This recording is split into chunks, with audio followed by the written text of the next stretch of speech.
El término de computación proviene en sus orígenes de la palabra computar, que a la vez está relacionado a los cálculos matemáticos y a las máquinas de cómputo como la de Turing. Las computadoras digitales actuales se ajustan al modelo propuesto por el matemático John von Neumann. De acuerdo con él, una característica importante de este modelo es que tanto los datos como los programas se almacenan en la memoria antes de ser utilizados.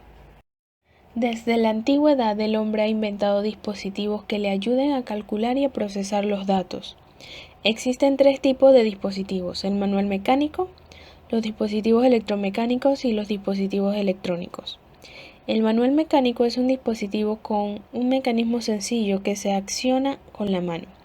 El ábaco y la regla del cálculo son ejemplos de estos. El dispositivo electromecánico es generalmente accionado por medio de un motor eléctrico y utiliza interruptores y relés del tipo que se encuentra en los electrodomésticos. La calculadora y el equipo para el procesamiento de datos con tarjetas perforadas son ejemplos de este tipo de dispositivo.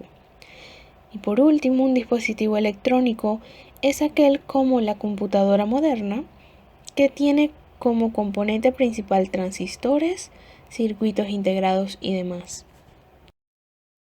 La historia del desarrollo informático es un tema que a menudo se utiliza para hacer referencia a las diferentes generaciones de dispositivos informáticos. Cada una de las 5 generaciones de computadores se caracteriza por un importante desarrollo tecnológico, que cambió fundamentalmente la forma en que funcionan estos dispositivos.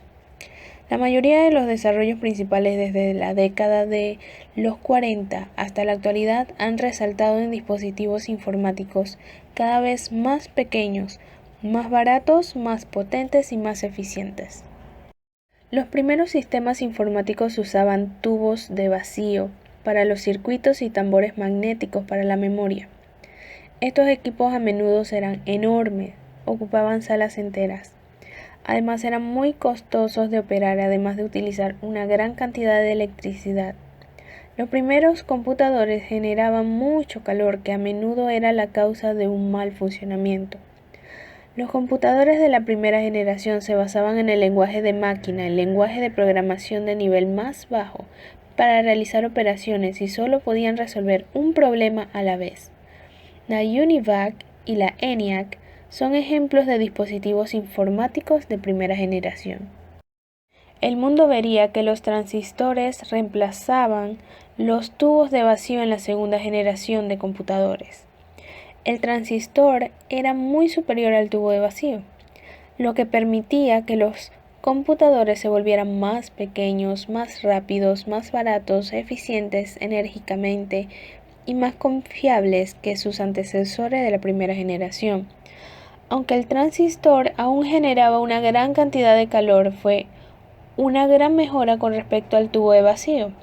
Los lenguajes de programación de alto nivel también se estaban desarrollando en ese momento, como las primeras versiones de COBOL y Fortran.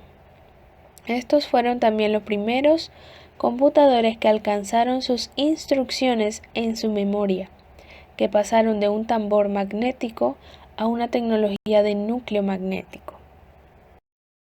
El desarrollo del circuito integrado fue el sello distintivo de la tercera generación de computadores.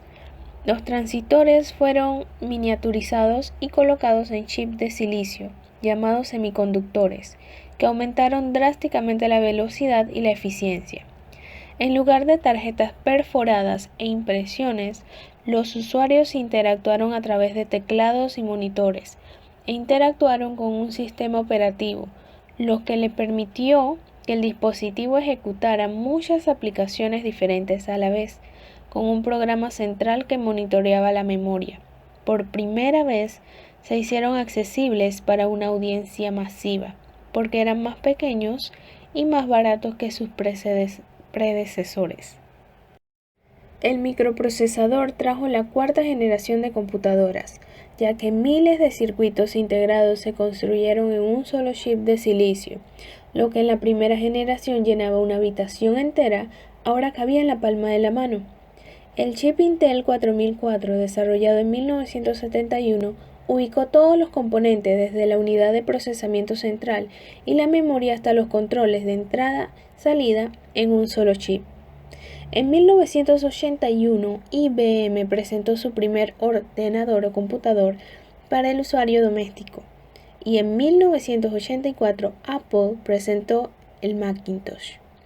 A medida que se volvieron más poderosas, pudieron vincularse entre sí para formar redes, lo que finalmente condujo al desarrollo del Internet. Los computadores de cuarta generación también vieron el desarrollo de las interfaces, el ratón y los dispositivos de mano. Los dispositivos informáticos de quinta generación, basados en inteligencia artificial, aún están en desarrollo, aunque hay algunas aplicaciones, como el reconocimiento de voz, que se están utilizando en la actualidad. El uso de procesamiento paralelo y superconductores están ayudando a hacer realidad la inteligencia artificial. La computación cuántica y la nanotecnología molecular cambiarán radicalmente la cara de las computadoras en los años venideros. El objetivo de la computación de quinta generación es desarrollar dispositivos que respondan al aporte del lenguaje natural y que sean capaces de aprender y autoorganizarse.